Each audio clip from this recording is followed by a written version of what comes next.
Bonjour à tous, moi c'est Madeline, je suis maman de jumelles et créatrice du podcast Jumeaux, triplés et plus, parents, la parole est à vous. Ici, on parle de nos parcours de parents et futurs parents de multiples, librement, sans tabou, avec bienveillance et surtout, je l'espère, avec beaucoup d'humour. Grossesse, accouchement, néonat, retour à la maison, gestion du quotidien, on se dit tout, on partage tout, les galères comme les victoires. Au programme, des discussions avec des parents et des entretiens avec des professionnels pour mieux comprendre et aborder plus sereinement cette aventure unique. Alors si ça te tente, n'hésite pas à t'abonner et à me suivre sur la page Instagram jumeaux, triplés et plus. Et maintenant que c'est fait, reste avec moi, c'est parti.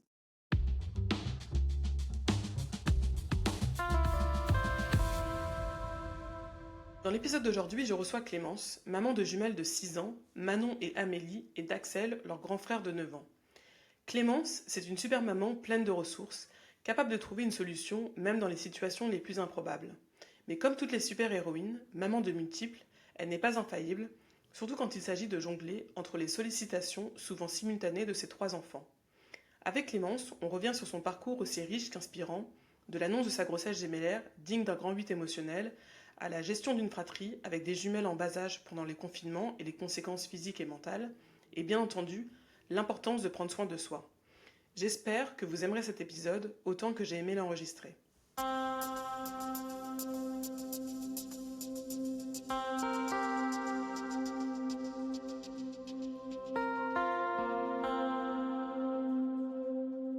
Salut Clémence, je suis très contente de t'avoir avec moi aujourd'hui. T'en prie. Alors on va parler de beaucoup de choses très intéressantes, donc je te propose que l'on commence tout de suite avec la première question. Comment as-tu su que tu attendais des jumeaux, en l'occurrence des jumelles, et quelle a été ta réaction? Alors, je l'ai su relativement tôt dans la grossesse parce que c'était au moment de l'écho de datation. Donc, je venais de faire le test positif, en gros, et dans les jours qui ont suivi, j'ai pris rendez-vous, écho de datation. J'y allais seule, évidemment, parce que mon conjoint gardait notre fils qui avait une activité ce jour-là extrascolaire. Donc, on s'est réparti les rôles. Et moi, j'y allais vraiment pour avoir une date et voilà. Enfin, ça, premier bilan, mais je m'attendais à aucune surprise. Et puis bah là, au moment de l'échographie, la nana me dit c'est bon, c'est bien une grossesse, c'est pas une grossesse extra-utérine. Je dis ah bah ouais super, mais j'avais même pas pensé à cette éventualité-là. Mais tant mieux. Je lui dis mais par contre moi, ce qui me rassurerait, c'est si vous me dites qu'il y en a qu'un. Et là elle me dit ah bah non, il y en a deux. Et je me suis dit c'est pas possible, elle peut pas me faire une blague, elle me connaît pas, donc je dis mais comment ça, il y en a deux? Elle me dit, ouais, il y en a deux, mais en fait, apparemment, il y en a qu'un qui est viable. Et là, je comprends plus rien de ce qui m'arrive. Dans ma tête, en 3 secondes, je me dis, mais alors du coup, est-ce que ça veut dire que la grossesse est foutue complètement? Comment ça se passe quand il y en a un des deux qui peut tenir pas l'autre et tout? J'étais partie dans des délires pas possibles. Et puis, elle continue l'écho et tout ça, ça dure, je sais pas, peut-être une minute, hein, mais dans ma tête, il se passe plein de trucs. Et à la fin, elle me dit, ah bah non, en fait, je vois deux cœurs, c'est bon, il y a deux bébés, les deux sont viables. Et là, je sais pas si c'est une bonne nouvelle ou pas, en fait. Parce que clairement, des jumeaux dans la famille, il y en a déjà eu plusieurs chez mon beau-frère, par exemple. Et là, je me suis dit, waouh, moi, je vais pas être capable de gérer ça. Mais en même temps, j'aurais eu du mal à me dire que j'avais un enfant non viable à l'intérieur de moi. Donc, j'étais complètement partagée. Je suis sortie de l'écho, j'étais complètement sonnée. Et là, évidemment, j'envoie un message à mon mec et je lui dis, bah, il y en a deux. Et là, lui, il a vraiment cru que je lui faisais une blague parce que au moment où je suis partie à mon rendez-vous, je lui dis, au fait, je fais quoi si on me dit qu'il y en a deux? Et il me dit, bah, qu'est-ce que tu veux, tu reviens quand même, en rigolant. Et du coup, vu que j'avais évoqué le sujet avant, quand en sortant, je lui dis, il y en a deux, il a vraiment cru que je me moquais de lui, quoi. Et je dis, non, non, c'est vrai, je lui ai fait une photo du compte rendu de l'écho que j'avais dans la main. Et il me dit, ah bah, on est dans la merde. Et oui, voilà. Je vois que la difficulté que ça représente chez les autres. Et moi, j'étais déjà, déjà, j'avais donc un premier qui avait 2 ans et quelques à ce moment-là, et Mm. où on n'était déjà pas complètement serein avec lui, c'est-à-dire qu'on avait déjà du mal à gérer des grosses crises de nerfs. Enfin, moi, j'avais déjà commencé à voir un psy en disant, mais en fait, la maternité, j'imaginais pas ça comme ça. En fait, c'était beaucoup de conflits, beaucoup de gestion de crise, beaucoup de répétitions, de choses que j'aimais pas.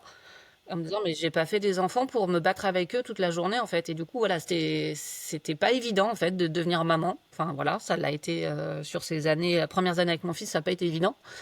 Mais quand même, notre projet avec, mon conjoint, c'était quand même d'avoir, au moins 2 enfants pour que, voilà, ça fasse une vraie famille. Je sais pas pourquoi on avait ce schéma-là. Lui, ils sont 4, donc déjà, de toute façon, lui, il en voulait 3.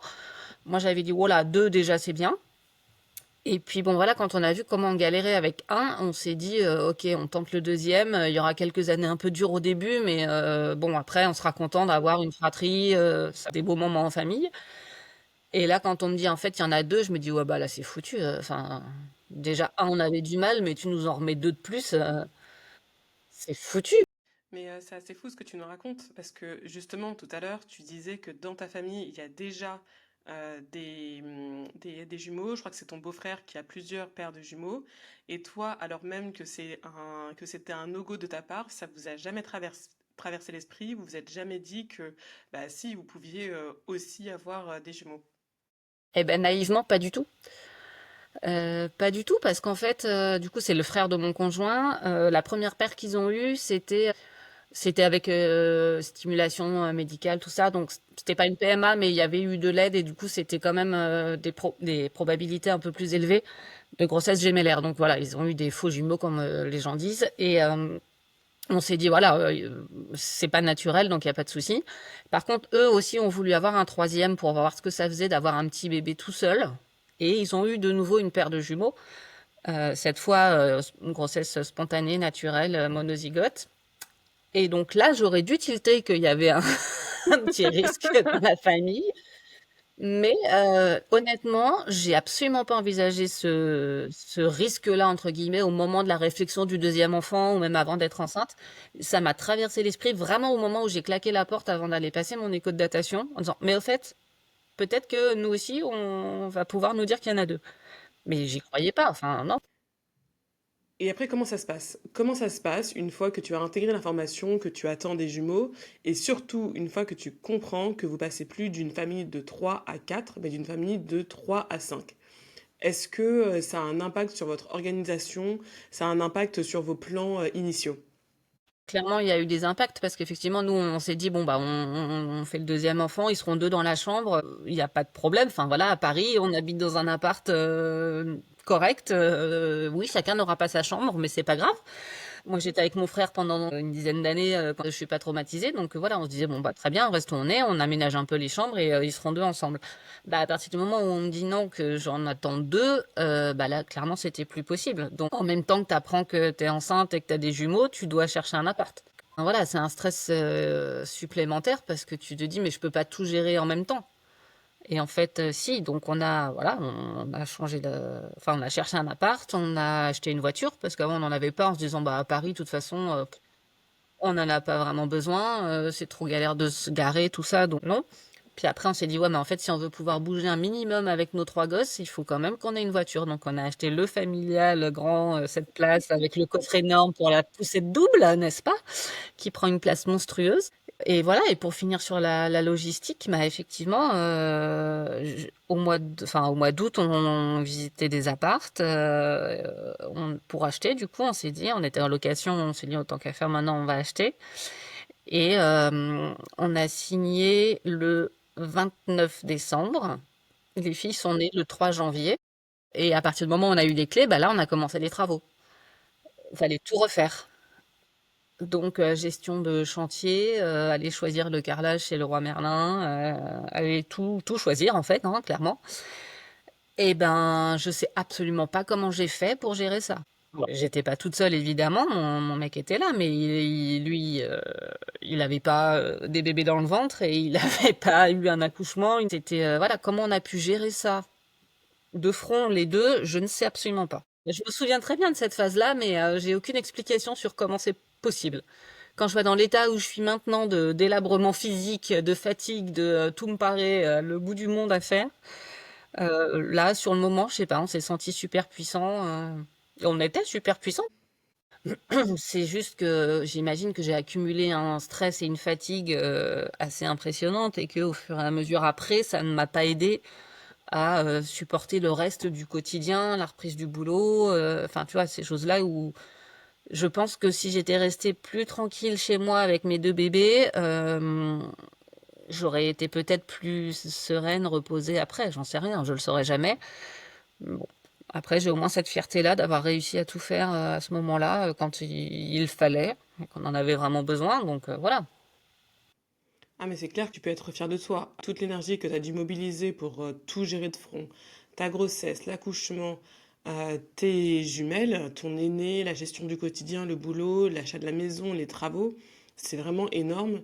Et c'est normal qu'à un moment donné, ton corps il te dise non Clémence, stop, là j'en peux plus, j'ai trop donné. Et en plus, toi, difficulté supplémentaire, il y a eu le Covid et les confinements qui sont arrivés au 1 an de tes jumelles, si je ne me trompe pas. Donc oui, tu peux être fier de toi. Et justement, moi j'ai envie de savoir comment s'est passée la grossesse avec tout ça. Alors ça s'est super bien passé. J'ai eu absolument aucun problème, médical ou lié à la grossesse en tout cas. Enfin, j'ai été suivie du coup vu que c'était une grossesse, monocoriale, donc j'ai été, suivie, j'avais des échos tous les 15 jours. Donc je y allais régulièrement. Même au début, j'étais fatiguée évidemment, mais j'ai pas eu de nausées, j'ai pas été enfin, très légère on va dire, mais j'étais pas malade ou quoi que ce soit. Et puis, bon, j'étais arrêtée au bureau, un peu plus tôt. Du coup, j'étais arrêtée mi-septembre pour accoucher en janvier. Donc, c'était plus tôt qu'une grossesse normale, sachant que ma première grossesse, j'ai bossé jusqu'au bout et j'étais hyper active jusqu'à la fin. Là, je sentais quand même les effets de la grossesse. Alors, est-ce que c'est parce que c'était une deuxième et que j'étais déjà fatiguée avec mon fils? Est-ce que c'est parce que c'est une grossesse gémellaire? Je ne saurais, voilà, pas dire quelle part va avec quelle explication. Mais j'étais vachement essoufflée, j'étais fatiguée. Je me traînais en fait. J'avais vraiment l'impression d'avoir du mal à avancer dans la rue. Enfin, c'était pas trop une fatigue mentale. Je peux pas dire que j'avais envie de dormir tout le temps. Mais par contre, c'était des efforts pour tout faire, quoi. Ça, je l'avais pas senti avant. Et du coup, quand on me dira, tu te rends compte, t'es en train de porter ou de donner la vie à 2 bébés, je dis ouais, je me rends compte, ouais. Parce que j'avais vraiment l'impression que ça me pompait toute mon énergie. Et puis, il y avait, bah après, je te dis, la grossesse s'est médicalement bien passée, mais j'avais quand même les douleurs sciatiques, j'avais quand même les brûlures d'estomac, des choses que j'avais déjà eues pour ma première grossesse, mais qui sont venues vachement plus vite, plus tôt dans la grossesse et qui étaient bien intenses, quoi. Donc ça m'empêchait pas de vivre, je pouvais quand même bouger, j'étais pas du tout alitée ni rien du tout. Donc au niveau purement gynéco et tout, c'était nickel. Et ça, je mesure la chance que j'ai aujourd'hui quand je vois toutes les mamans de jumeaux qu'on peut côtoyer qui sont alitées, qui ont des menaces d'accouchement prématuré, qui ont des diabètes gestationnels, qui ont des prééclampsies, tout ça, je me dis waouh, qu'est-ce que j'ai eu comme chance. Bon, moi le seul point qui m'a contrarié, c'est les vergetures à la fin. Bon, ça va, je peux pas trop me plaindre sur ce point-là. Oui, après, c'est vrai que les grossesses de multiples sont des grossesses qui sont compliquées, qui nécessitent un suivi médical particulier. Après, c'est bien de rappeler que ce sont aussi des grossesses bah, comme la tienne, comme la mienne, qui peuvent bien, voire très bien se passer également. Bah, en tout cas, quand on te dit grossesse gémellaire, ah, donc c'est une grossesse à risque. Bah, ça va pas pour te rassurer, en fait, dès le départ. Dès qu'on voit 2 bébés à l'échographie, tout se complique, en fait. On veut dire que la charge mentale des parents de jumeaux, elle arrive à ce moment-là. Parce qu'il faut que tu trouves la maternité qui va bien avec le bon niveau de sécurité et après, tout s'enchaîne avec, ouais, mais j'en ai 2. Ah. Alors du coup, non, moi je peux pas vous suivre. Effectivement, tu dois être suivi par un gynéco, pas par une sage-femme, et tout ça, tu fais waouh, ça aurait pu être plus simple. C'est vrai que quand on nous apprend que l'on attend des multiples, des jumeaux en ce qui te concerne, on est projeté dans un univers qui est hyper médicalisé et c'est pas évident quoi. Il faut s'accrocher. C'est un vocabulaire particulier, grossesse bibi, grossesse mono-mono, syndrome transfuseur-transfusé et j'en passe. C'est un rythme de rendez-vous qui peut être très soutenu aussi en fonction du type de grossesse. Donc oui, ça peut être vraiment très déstabilisant et on peut très rapidement être perdu. Oui, puis je trouve que c'est aussi plus angoissant, c'est-à-dire qu'avant chaque échographie, tu te dis qu'est-ce qu'ils vont voir parce qu'on te parle beaucoup de différence de poids, est-ce que les deux grandissent bien, le syndrome transfuseur-transfusé, tout ça. Donc t'as des menaces entre guillemets qui pèsent en plus auquel j'avais moi pas du tout pensé pour ma première grossesse et là du coup ça me pendait au nez et du coup les médecins tu sens qu'ils regardent vraiment cet aspect-là à chaque fois donc c'est difficile de rester insouciant et de dire ouais la grossesse c'est génial, tout se passe bien. Alors oui, tout se passe bien, mais jusqu'à la prochaine écho, je sais pas, je verrai. C'est lourd nerveusement parce que tu peux pas t'empêcher de penser que s'ils veulent vérifier, c'est qu'il y a un risque de quelque chose. Et en plus, ne serait-ce que logistiquement au début, quand tu bosses, tout ça, quels est les rendez-vous, quand t'es pas encore en congé, voilà, t'espères que ton conjoint puisse venir, mais alors, lui, autant te dire qu'il a beaucoup de mal aussi à se libérer aussi souvent, parce qu'autant toi tu dis je suis enceinte, l'employeur il est un peu plus tolérant, moi ça s'est bien passé là-dessus. Pour le papa c'est pas aussi simple. Voilà, c'était quand même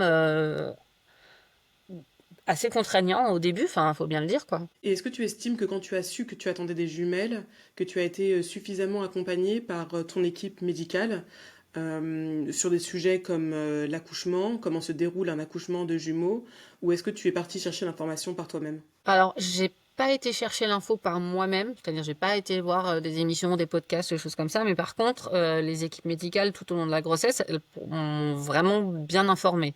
C'est-à-dire que les gynécos, les sages-femmes, tous ceux que je voyais en suivi régulier, ils m'avaient bien dressé le tableau de comment ça se passait un accouchement pour des jumeaux, avec les différentes possibilités de intervention en urgence césarienne au début, entre les deux, enfin tout était possible.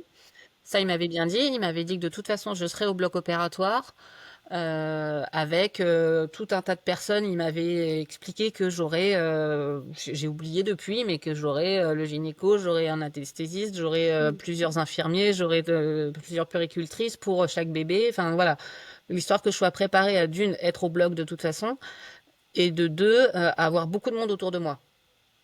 Donc ça, on m'en avait vraiment bien parlé et je l'avais bien intégré. Après, ça n'empêche que je l'avais pas visualisé. C'est-à-dire que quand je me retrouve dans la salle vraiment allongée comme ça avec tous les gens autour, je me dis ah ouais, il y a quand même beaucoup de monde. C'est vrai, on m'avait pas menti.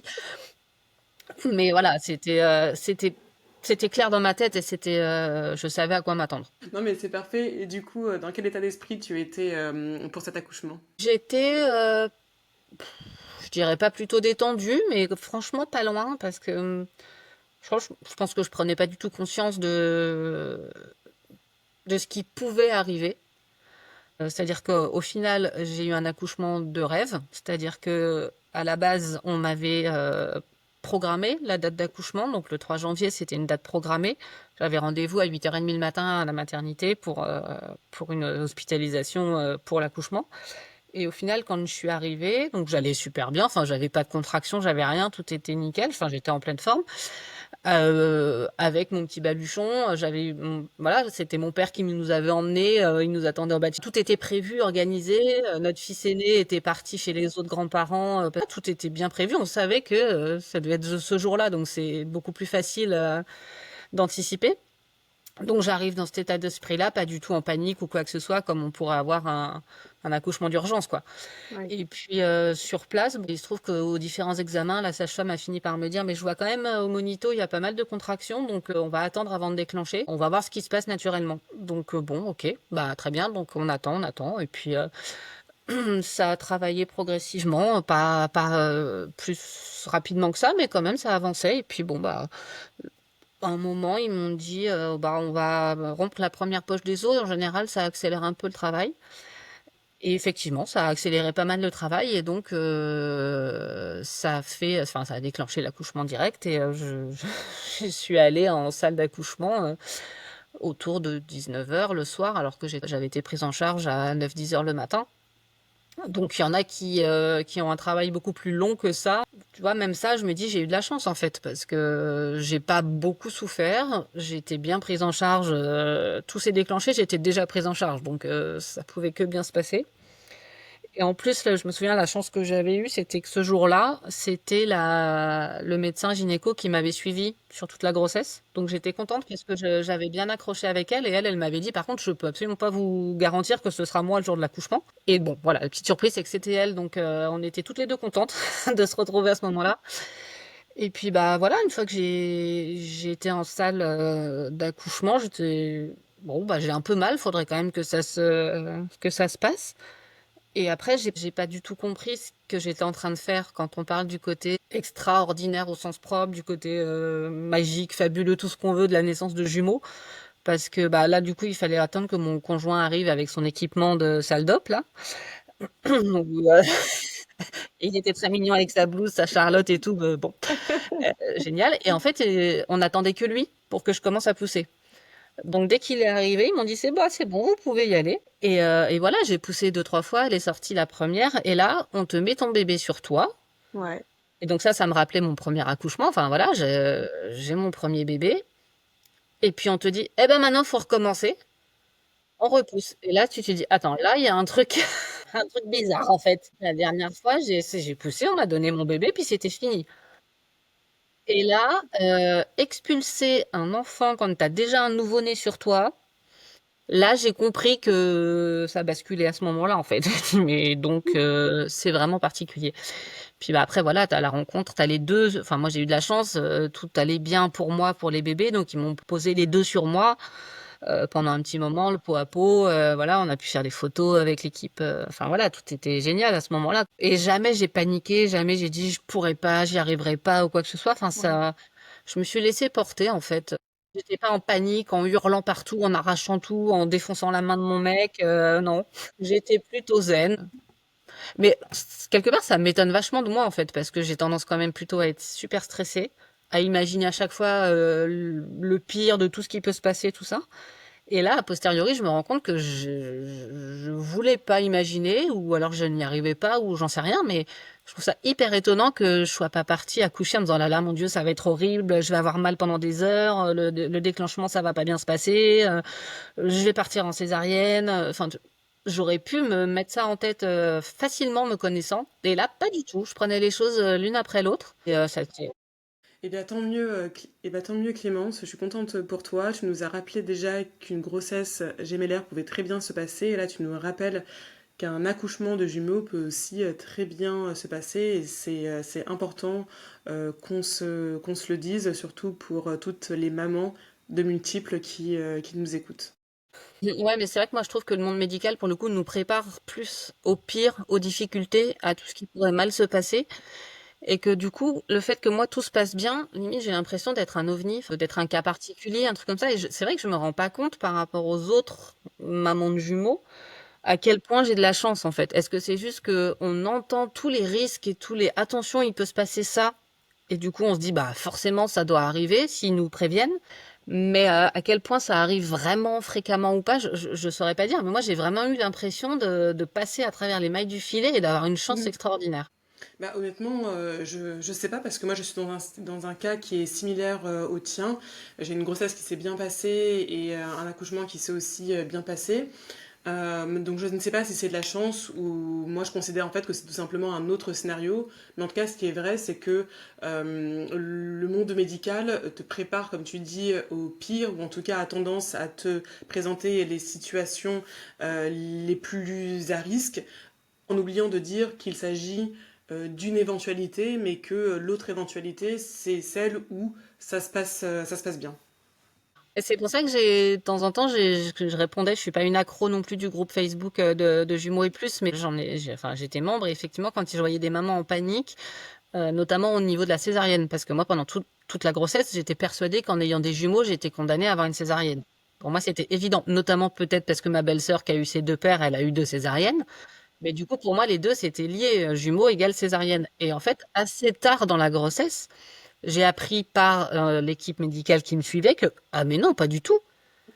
Et là, ça m'a détendu vachement, parce que moi, effectivement, la césarienne, ça me faisait très peur. Et quand je voyais après des mamans qui disaient, ah là là, la césarienne, est-ce que c'est obligé? Comment ça peut se passer et tout? Et là, je me suis dit, attends, je vais essayer à mon petit niveau de les rassurer en disant que non, c'était pas obligatoire et que les accouchements par voie basse, ça se faisait très bien aussi avec des jumeaux et que j'en étais la preuve vivante, quoi. Donc, il faut aussi partager les bonnes expériences, effectivement, quand ça se passe bien. Je suis totalement d'accord avec toi, Clémence, donc merci pour ton partage. Et ces premières nuits, comment elles se sont passées? Est-ce qu'elles se sont aussi bien passées que la grossesse et l'accouchement? Alors, première nuit, il y avait mon conjoint qui était resté avec moi, donc ça, j'étais rassurée. Par contre, j'ai vraiment flippé quand la nuit d'après, il a dû rentrer parce qu'on avait donc notre fils aîné, Mm. voilà, et que pour mon premier accouchement, il était resté toutes les nuits avec moi à la maternité. Donc voilà, j'avais plus ce modèle-là en tête. Et quand là, il est resté la première nuit parce que j'ai accouché le soir et que bon, on s'était organisé pour ça. Mais après, il m'a dit, bah attends, faut quand même que j'aille chercher notre fils. Là, j'étais presque en panique en fait, en me disant mais comment je peux gérer moi toute seule deux bébés? Parce qu'en plus, le lendemain de l'accouchement, t'es quand même pas physiquement complètement au top et chaque fois que je me levais, j'avais quand même de l'appréhension sur qu'est-ce qui allait se passer dans mon corps. Je disais, si ça se trouve, je les entendrai pas, j'arriverai pas à les nourrir, je pourrais pas si les deux pleurent en même temps, comment je vais faire? Enfin, j'étais persuadée que j'y arriverais pas en fait. Donc là, il a vachement essayé de me rassurer en disant si, tout va bien se passer. Puis de toute façon, tu as une équipe médicale autour. Si tu as un problème, tu les appelles. Ils sont habitués, ils sont là pour ça. Et puis quand j'ai vu que la première nuit, je dis pas que c'était facile, mais j'ai géré, je me suis dit, bon, bah ok, je peux le faire. Donc après, j'étais beaucoup plus détendue. Et encore une fois, il n'y a eu aucun problème médical, ni pour moi, ni pour les bébés. Donc dans ces cas-là, t'as pas le stress de savoir quel va être potentiellement un diagnostic médical qui est pas bon ou un truc comme ça. Moi, ça roulait en fait, donc bien. Et après, le retour à la maison, comment ça s'est passé? Au début, franchement, ça allait, ouais. Ouais. Ça allait. Après, c'était évidemment la fatigue intense au niveau des nuits. Enfin voilà, les nuits hachées complètement et tout ça. Donc je me revois encore sur le canapé en train d'essayer de lire une histoire à mon fils. Et je m'endormais entre deux pages en fait, parce que vraiment je pouvais plus quoi. Ouais, j'étais à bout. Mais sinon, voilà, ça s'est bien organisé. Je dois admettre qu'on avait pas mal d'aide, ayant nos parents des deux côtés qui étaient relativement présents. Et présents et aidant. Enfin, je sais que c'est très à la mode ce terme, mais c'est pas juste je viens squatter et je te prends de l'espace et du temps. C'était je viens et qu'est-ce que je peux faire? Ma Oui. belle-mère, elle me pliait le linge, ma mère, elle me faisait à manger, il m'apportait des courses s'il y avait besoin. Enfin, voilà, des vraies aides. Et quand je devais aller chercher mon fils à l'école, j'avais pas besoin de préparer les deux bébés à mettre dans la poussette. Je pouvais les laisser avec quelqu'un de la famille et ça me prenait 5 minutes de faire l'aller-retour plutôt qu'une demi-heure si j'avais dû emmener les bébés. Donc ce genre de choses, tu vois, c'était hyper facilitant pour la vie au tout début. Ouais, ça c'est très important. On ne cessera de le redire, mais prenez toute l'aide qu'on vous propose ou demandez de l'aide si on ne vous en propose pas d'emblée. Vous savez, parfois les gens ils ont aussi tout simplement peur de vous proposer de l'aide parce que vraiment avoir des jumeaux, avoir des multiples, c'est dur, c'est très éprouvant pour le corps, pour l'esprit. On ne se rend pas compte de tout ce que ça nous demande, de tout ce que ça mobilise au quotidien. Donc, même si c'est 30 minutes, une heure et demie dans la journée, avoir un temps de repos, avoir un temps de pause, c'est hyper précieux pour tenir ce marathon avec les jumeaux au quotidien. Donc, prenez toute l'aide que vous pouvez avoir. Mais ça, on m'avait pour le coup aussi bien prévenu pendant la grossesse. Mais même, ouais, les sages-femmes, les équipes médicales, tout ça. Mais moi, j'étais à Trousseau et je me souviens qu'à chaque fois, ils me disaient, mais acceptez toute l'aide qu'on vous propose et regardez même à l'avance ce que vous pourriez mettre en place si vous n'avez pas de famille sur place. Les réunions d'information de Jumeaux et Plus, où c'est pareil, ils en remettent une couche en disant surtout, n'hésitez pas. Enfin, demandez ou acceptez un minimum l'aide. Et c'est vrai que pour moi, c'était compliqué d'accepter l'aide. C'était, je vais pas embêter les autres, je dois pouvoir gérer ma famille. Enfin, ça devait être mon rôle. Et j'ai tout de suite abandonné ça dès la naissance des filles parce que c'est pas tenable en fait. Après, faut faire attention. C'est pour ça que je disais de la vraie aide. C'est parce que t'en as qui viennent et puis qui veulent se faire servir et puis qui t'empêchent de faire ce que tu pourrais faire au moment où le bébé dort. Bah non, je vais pas aller prendre ma douche. Il y a quelqu'un. Bah, moi, quand ma mère venait, je m'en foutais d'être en pyjama. Tu vois, c'est pas grave. Bon, si c'était quelqu'un d'autre, non, je me serais un peu plus disciplinée. Clément, je te coupe parce que j'ai une question qui me vient en t'écoutant. Tes filles, elles ont 6 ans, donc ça veut dire qu'elles avaient 1 an en 2020 pour le premier confinement, enfin pendant la période du Covid. Comment ça s'est passé? Comment est-ce que tu as géré le quotidien avec enfin, avec des jumelles en bas âge et ton aîné? Mal. Ça, c'est mon ressenti. Concrètement, ça s'est passé que, bah, du coup, elles étaient à la crèche et fermeture des crèches. Moi, j'ai eu le droit avec mon employeur à être au chômage partiel parce que ma chef a très vite compris que avec 3 enfants petits à la maison, fallait pas rêver, je ne pourrais rien faire. Et mon conjoint était en télétravail pour le coup, lui, à 100%. Donc, je gérais les 3 enfants toute la journée avec un papa qui travaille enfermé dans la chambre.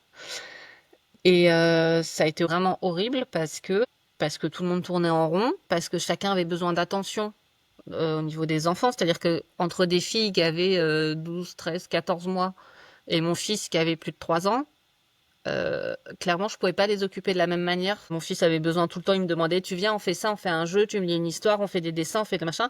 Et je pouvais pas lui dire, bah, va faire de la peinture tout seul. Ça marchait pas. Et pour autant, les filles, je ne pouvais pas les laisser seules sans surveillance parce que elles commençaient à aller partout dans l'appart. Ça a été très très chaud parce qu'en plus, je manquais d'idées, j'étais dépassée sur qu'est-ce que je peux faire avec eux. T'as pas le droit de sortir. C'était des journées très très longues. Alors mon conjoint, il faisait ce qu'il pouvait pour faire des pauses et prendre le relais sur l'heure du déj et finir pas trop tard de bosser. Des fois, on mettait notre fils sur une petite table à côté de lui pour faire tiens, regarde, travaille comme papa et relie des points. Enfin, mais c'était à coup de 5 minutes. Et en fait, voilà, ils étaient tellement petits, les enfants, qu'ils se lassaient de tout. Et que je savais vraiment plus quoi en faire et je devenais folle parce que je voulais pas qu'ils fassent trop de bruit pour pas déconcentrer leur père. Mais je savais plus quoi faire. Et donc le soir en me couchant, j'essayais de programmer des activités pour le lendemain. Tu vois, donc comme j'étais sur les réseaux, je regardais les superbes publications de ces mamans parfaites qui te disaient ah c'est génial le confinement, ça me rapproche de ma famille, c'est fantastique. Et mais c'est pas possible, je suis pas faite comme elle. Mais quand même, j'essayais de piocher des idées. Donc, tu vois, des exemples tout bêtes, mais j'ai trouvé une recette pour faire de la pâte à modeler, pour faire des machins. Et parce qu'il fallait faire avec ce qu'on avait à la maison, en fait, au tout début. Et du coup, voilà, j'ai fait de la peinture soufflante. Je me dis, mais à quel moment, moi, Clémence, j'imaginais faire de la peinture soufflante avec mes enfants. Enfin, clairement, j'étais pas faite pour ça à la base. Et voilà. Et donc, tu le vis mal, tu culpabilises de mal le vivre. Et à côté de ça, t'as ton mec qui culpabilise aussi de voir que tu le vis mal et qu'il peut pas faire plus, mais qu'il aimerait, enfin, c'était très très compliqué. Clémence, moi je te tire mon chapeau. Honnêtement, je sais pas comment te le dire autrement. Moi, je suis particulièrement admirative des parents, des mamans qui ont traversé le Covid, les confinements avec des multiples, donc en l'occurrence pour toi des jumelles, et des multiples en bas âge. On sait que les premières années, elles sont loin d'être faciles. Il faut réussir à mettre en place son organisation, trouver son rythme, se remettre de sa grossesse. Alors oui, certes, tu nous l'as dit, pour toi, ta grossesse, elle s'est bien passée, mais tu as dû aussi gérer pas mal de choses enfin, qui ont nécessité que tu puises énormément d'énergie. Et il ne faut pas non plus oublier ton aîné. Donc vraiment, tu as toute mon admiration. Et je me doute que cette période n'a pas dû être une période facile, qu'elle a été certainement très éprouvante d'un point de vue physique et psychologique et qu'elle a certainement dû laisser pas mal de traces. D'un point de vue mental, moi, ça a laissé beaucoup de traces, ouais. Enfin, je suis très triste de dire ça, mais honnêtement, ça a beaucoup détérioré la relation avec mes enfants. Parce que ils y étaient strictement pour rien, mais ils me faisaient devenir dingue. Et j'avais pas le recul nécessaire pour dire que c'est pas de leur faute, en fait. On est tous dans le même bateau et ils font ce qu'ils peuvent à leur niveau d'enfant. Et moi, je le prenais contre moi, en fait. Je me disais, mais ils veulent faire devenir barge, c'est pas possible. Et du coup, ouais, j'avais finalement accumulé presque une certaine rancœur vis-à-vis d'eux en disant, mais vous vous rendez compte de ce que vous me faites vivre? Et c'était clairement pas sain. Et c'est dur après de passer au-delà de ça, de revenir à Et, une relation normale. et du coup, qu'est-ce que tu as essayé de mettre en place pour revenir à une situation qui te satisfasse avec tes enfants? Pour être tout à fait honnête, j'y suis encore, hein. Non, clairement, moi, j'ai vrillé après, à la fin. Il y a eu les multiples confinements qui se sont revenus un peu à derrière, donc jusque-là, on gérait. Et moi, après, je me suis effondrée, en fait, en 2022. Fin 2022, j'ai craqué. Je sais pas comment on appelle ça, un burn-out familial, maternel, comme on veut. Il y a un soir où j'ai fait une crise d'angoisse énorme au moment où les enfants essayaient de se coucher, mais qui continuaient à faire comme d'habitude, c'est-à-dire se relever 15 fois, hurler dans leur chambre. Et là, je me suis effondrée en pleurs sur mon canapé, roulé en boule, en tremblant. Je disais, c'est pas possible, peux pas continuer. Et donc là, après, à ce moment-là, j'ai vraiment été prise en charge, hospitalisation, machin. J'ai fait un petit tour en HP qui m'a traumatisée. Enfin, clairement, c'est pire que soigner le mal par le mal, mais bref. Et c'est compliqué, en fait, après, de remettre en question tout ce qu'on a vécu, tout le passé, parce qu'en fait, on a construit notre relation sur des éléments qui sont conflictuels, qui sont pas agréables, des souvenirs douloureux. Et c'est hyper compliqué. Donc après, bah maintenant, voilà, c'est psychothérapie de base pour moi, mais avec antidépresseur depuis 2 ans et un temps partiel thérapeutique toujours en cours au boulot parce que je suis partie de 50%, je monte là à 80, mais j'espère un jour reprendre à 100%, mais c'est dur, c'est très très dur parce que une fois qu'on est vraiment dans la dépression, après tu as les problèmes de concentration, la fatigue, tout qui s'accumule. Donc même si je me sentais bien au boulot parce que je me sentais dans un environnement serein, adulte, je sais pas comment dire, hein, c'est horrible quand je m'entends dire ça, mais vraiment, enfin, j'étais limite contente d'aller au boulot en fait le lundi matin en me disant ouf, je vais retrouver mes collègues, je les aime bien et je vais être quelqu'un, voilà, quelqu'un d'adulte qui réfléchit et qui est moi. Mais d'un autre côté, je ne pouvais pas assumer un boulot à temps plein. J'en étais plus capable physiquement et mentalement. Donc là, ça va beaucoup mieux, mais avec beaucoup d'aide, de l'aide de médicaments et de l'aide de psy. J'ai psychologue, psychiatre, j'ai tout le monde pour me faire reconsidérer la relation avec mes enfants. Parce que c'est compliqué. Voilà, j'ai 3 enfants qui ont un caractère très fort, on va dire ça gentiment comme ça, et beaucoup d'opposition, beaucoup de cris, beaucoup de conflits. Après, quel rôle joue la gémellité dans les accrochages entre les deux sœurs? J'en sais rien, parce que dans n'importe quelle fratrie, de toute façon, il y a des conflits. Mais là, voilà, c'est tous les jours, toutes les heures, toutes les secondes, tu dois les séparer pour pas qu'elles se tapent dessus ou qu'elles s'arrachent un truc des mains ou voilà, c'est épuisant et les week-ends, je me dis c'est quand que ça se termine et ça me rend très triste en fait parce que moi si j'ai voulu avoir une famille, c'était pour passer des bons moments en famille. C'était pour comme j'imaginais dans les films peut-être, j'en sais rien, mais voilà, on se met tous sur un canapé, on lit tous une histoire. Bah là, si tu essayes de prendre un livre, de leur dire venez, on va lire une histoire, elles se tapent dessus pour savoir qui est sur mes genoux, qui est à gauche, qui est à droite, qui tourne les pages. Moi, je voulais pas cette histoire et t'as plus envie de la lire l'histoire. Clémence, je te remercie encore une fois pour ce partage. Alors bien entendu, je ne prétends pas savoir exactement ce que tu vis, mais ce que tu viens de nous raconter, ça fait écho à mon quotidien et je pense que beaucoup de parents vont s'y retrouver également. Cette sensation d'être à bout de souffle, d'être complètement dépassé, d'être épuisé, de ne plus savoir qui on est, de ne plus savoir où on est, de perdre pied, ça me parle. Je l'ai vécu et je continue à le vivre encore aujourd'hui alors que mes jumelles ont plus de 2 ans. Être parent de multiples, c'est particulièrement éprouvant. Et je pense que pendant la grossesse, on se prépare à beaucoup de choses, mais on n'a pas conscience, ou en tout cas on n'a pas suffisamment conscience de l'épreuve qui nous attend et de l'état dans lequel on peut très vite se retrouver. Donc encore une fois, à tous les parents de multiples qui nous écoutent et à tous les futurs parents de multiples, acceptez toute l'aide qui se présente à vous et n'hésitez pas à taper aux portes, n'hésitez pas à en demander. Et du coup, Clémence, ça m'amène à cette question. Est-ce que tu arrives à prendre du temps pour toi, mais attention, du temps pour toi sans culpabiliser? Ah, alors là, tu mets une nuance supplémentaire. Alors, pendant le confinement, non, hein, évidemment, c'était mort. Même pendant ma douche, j'avais les 3 enfants dans la salle de bain. Enfin, c'était non. Et depuis, oui, on va dire depuis que les filles ont 3, 4 ans, 3 ans, ouais, j'ai recommencé à avoir une activité fixe dans la semaine ou tout. Voilà, le mercredi soir, maman, elle part, c'est stretching et c'est comme ça.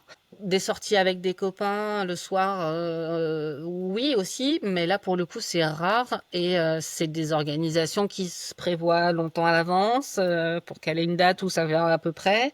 C'est de la négociation avec monsieur pour tu voudras bien les garder tout seul ce jour-là. Parce que honnêtement jusqu'à ce qu'ils aient, ouais, jusqu'à ce que les filles aient 3 ans, c'était presque impossible de gérer une soirée seule. Le tunnel entre la fin de la crèche et le coucher avec les 3 enfants tout seul, c'était une tannée. Enfin, c'était Ouais. même limite pas vraiment faisable.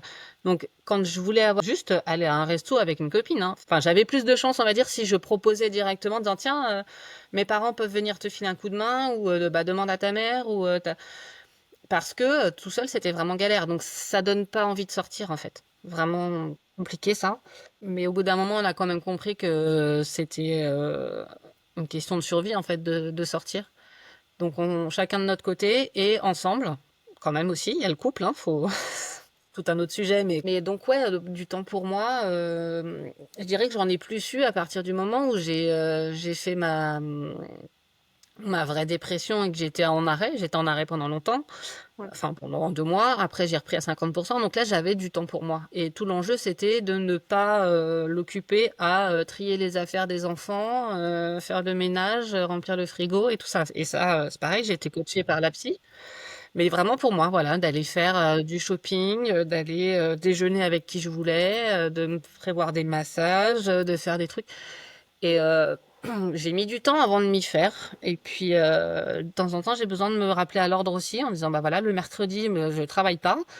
Mais c'est pas pour faire les courses et plier le linge. C'est pour me reposer et prendre du temps pour moi. Quand tu vois tout ce qu'il y a à faire dans une maison, tu te dis que c'est pas raisonnable de se poser à rien faire, en fait. Mais c'est pas grave. Là, je te parle, j'ai le panier de linge à côté de moi qui demande plie-moi, plie-moi. Et je non. Et après, du temps pour soi quand il y a les enfants, ça, c'est mort. Enfin, bah alors maintenant, ça commence à arriver parce que les enfants étant plus grands, il y a des fois où ils arrivent à s'occuper ensemble. Mais c'est comment dire, c'est à l'improviste. Enfin, tu peux pas te dire je vais faire ça parce que je serai tranquille. C'est à un moment tu te retournes, tu fais tiens, bah ils sont pas là, cool, je peux me détendre. Mais c'est pas vraiment faire quelque chose que tu as prévu, que tu as envie de faire. Hein. Tu sors ou tu vois quelqu'un, c'est pas la même. Encore une fois, je suis tout à fait d'accord avec toi. Arriver à prendre du temps pour soi sans culpabiliser, c'est pas toujours évident et je sais vraiment de quoi je parle. Alors que pourtant, c'est primordial pour la tête, c'est primordial pour le corps et c'est primordial pour tenir au quotidien ce marathon parce que oui, gérer des multiples au quotidien, c'est un marathon. Et ça me fait penser à ce que tu disais tout à l'heure au sujet de ta grossesse. Tu disais qu'elle s'est bien passée, mais qu'elle t'a marqué physiquement, que ça t'a laissé, alors je ne sais pas si c'est le bon terme, mais que ça t'a laissé des séquelles. Ah, si, si, non, le corps, il prend très cher. Le corps, il prend très, très cher. Et ça, non, j'étais absolument pas préparée. Ouais. Parce que ma première grossesse, c'était une grossesse simple. Donc, j'ai beaucoup mieux récupéré. Donc non, il y a eu des séquelles, comme tu dis vraiment, à plusieurs niveaux auxquels j'étais pas du tout préparée. Quand je dis plusieurs niveaux, c'est que t'entends bon, souvent dire que bah oui, tiens, avec la grossesse, tu perds tes cheveux. Bon, ça, ok. Après la grossesse, tu perds tes cheveux, très bien. Moi, j'avais pas forcément en tête qu'après la grossesse, j'allais me casser deux dents parce que c'était hyper fragilisé pendant la grossesse, le lithium et tout ça, pompé par les bébés. Ah oui, bah oui, c'est normal. Enfin, ça arrive souvent. Ah, bah excusez-moi, je ne savais pas.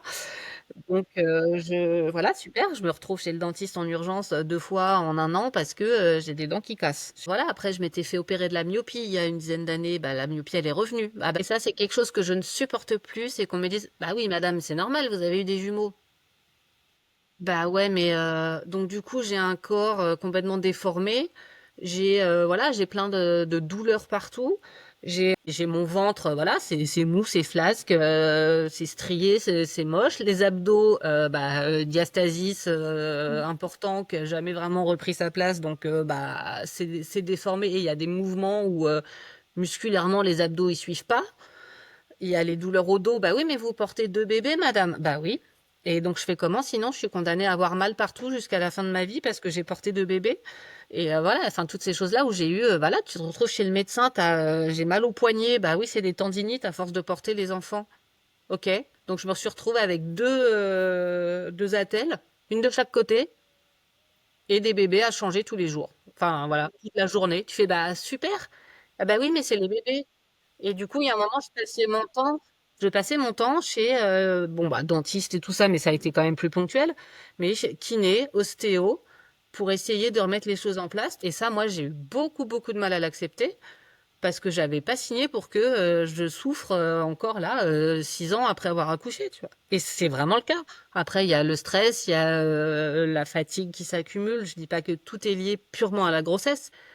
Le fait de devoir gérer 2 bébés, ton corps, il est hyper sollicité en fait. Tes muscles, tes bras, des choses que tu sollicites vraiment plus qu'avec un seul bébé. Et visiblement, mon corps était pas prêt, quoi. Oui, puis même après, plus tard, à un moment, je me suis fracturé un orteil. Bon, personne n'en meurt, c'est pas très grave. Sauf que pour emmener 2 bébés à la crèche avec un escalier pour atteindre la section, bah là, tout de suite, ça se complique en fait. Donc on en est arrivé à un moment où mon conjoint, limite, il me reprochait de m'être explosé le pied parce que ça voulait dire que lui, il devait gérer tout ce que je gérais aussi en partage avec lui d'habitude. Et à un moment, je dis, mais en fait, t'es en train de m'en vouloir parce que je me suis fait mal. Je comprenais pas trop là. Et quand tu disais tout à l'heure, je reviens aussi, mais sur un peu avoir du temps pour soi, il y a une phase qui me déplaisait fortement, c'est-à-dire que les seuls moments où j'avais vraiment, enfin, je te dis du temps pour moi, c'est-à-dire seul, sans les enfants, sans personne, c'était pour aller à mes séances de rééducation, périnée, abdos, tout ça. Et ça, je me disais, en fait, mon temps de liberté, en fait, il faut que je le consacre à un rendez-vous médical pour rattraper les effets de la grossesse. Et ça, pendant longtemps, ça m'a suivi, c'est-à-dire qu'en fait, une fois que je donne les enfants à garder pendant 2 heures, et ben quand je reviens, tout le monde est à bout de nerfs. Et bah voilà, j'ai grillé mon temps. J'ai plus de crédit, je peux plus aller faire du shopping, je peux plus aller boire un thé chez une copine, je peux plus parce que j'ai dû aller chez la kiné pour muscler mon périnée. Ah, vraiment, pour moi, c'est lourd à accepter parce que c'est pas juste. J'aimerais bien faire autre chose sur l'heure où je passe du temps chez la kiné. Alors oui, ça me fait du bien, oui, c'est moi qui choisis d'y aller, mais je choisis d'y aller parce que sinon, je suis vraiment pas bien en fait. C'est pas du pur plaisir. Et si tu veux une anecdote, c'est que là, pour Noël, mon conjoint m'a offert un petit papier blanc. Il a juste marqué bon pour un week-end de liberté. Et je me dis que Bravo. quand on en arrive là, à la fois ça me fait plaisir, mais à la fois c'est inquiétant. Non mais écoute, c'est un super cadeau, donc profites-en à fond et j'espère que tu en auras plein d'autres comme ça. Et j'avais deux dernières questions. Est-ce que tu souhaites dire quelque chose aux parents de multiples qui nous écoutent et qui sont à bout de souffle en ce moment? Et ben que, en fait, si on y arrive. Non, mais c'est vraiment bateau, mais moi, il y a des fois aussi où je me suis dit non, je peux plus, là, j'y arriverai pas. On prend les choses les unes après les autres et ça se passe. Revoir un peu ses exigences pour se simplifier la vie et pour se concentrer sur l'essentiel et la relation avec son enfant. Parce que enfin, moi, je suis convaincue que qui mange des carottes faites maison ou des carottes Picard ou des petits pots Blédina, plus tard, il nous en tiendra pas rigueur. Par contre, on aura construit une vraie relation. Donc c'est, voilà, éliminer tout le superflu et ça passera d'autant mieux. Mais en fait, on a des ressources insoupçonnées en nous. Donc faites-vous confiance et valoriser les petites victoires. Enfin, prendre conscience de ces petites victoires qu'on n'aurait pas cru possibles, mais qui en fait si. Et puis l'autre conseil, c'est bah, comme on disait tout à l'heure, hein, demander de l'aide. Reposez-vous sur les autres, même si c'est pas demander à quelqu'un de venir faire le ménage chez soi. Mais si on est vraiment dans le dur avec ses enfants, moi, ce qui m'a beaucoup aidé, c'est d'aller passer l'après-midi chez des copains. Alors oui, on a toujours nos enfants avec nous, mais ça fait diversion. Potentiellement, ils Ouais. vont s'occuper avec d'autres enfants, ou il y a d'autres adultes qui vont s'occuper de nos enfants, ou ne serait-ce que de parler d'adulte à adulte avec d'autres gens, de pas rester chez soi enfermé, ça fait un bien fou en fait. Et ça, c'est de l'aide quelque part. Moi, je mets ça dans l'aide aussi. Juste s'appuyer un peu sur nos proches, sur nos amis. Ça n'a pas de prix. Je partage totalement parce que c'est ce que j'ai fait, notamment pendant la première année de mes filles. Alors, c'était pas toujours compris, mais moi, ça m'a vraiment aidé et c'est quelque chose que je continue à faire. Donc, un gros merci, Clémence. Ce que tu nous as livré, c'était vraiment très inspirant et j'espère, je suis même persuadée, que ça va aider les parents de multiples et que ça va permettre aussi aux futurs parents de multiples de se projeter. Et j'avais une dernière question pour toi. C'est justement, est-ce que toi, tu as une question pour les parents de jumeaux qui ont des enfants plus âgés que tes filles? Est-ce qu'à un moment, on arrête de se prendre la tête pour savoir comment il faut faire? C'est-à-dire que Je m'explique. Le problème vraiment d'avoir des jumeaux pour moi, c'est de dire est-ce que je fais bien en les inscrivant à la même activité? Est-ce que je fais bien en les laissant faire des choses différentes? Enfin, et s'il y a un moment où les choses deviennent évidentes, en fait, est-ce qu'il y a un âge ou est-ce qu'il y a une situation où ça s'impose à nous en disant je sais ce qu'il faut pour eux et je suis pas en train de réfléchir à ah ouais, mais alors attends, ils sont jumeaux, donc comment il faut que je fasse? C'est entendu, on ajoute ta question à la liste de toutes celles qui seront posées aux parents et j'espère, je compte sur vous pour être nombreux à y répondre. Je te remercie encore et encore et encore et encore pour cet échange. C'était vraiment super, j'ai passé un très beau moment avec toi. Ouais, c'est avec plaisir. C'est un plaisir totalement partagé et Clémence, sur ce, je te souhaite une excellente après-midi. Merci à toi. C'était très agréable.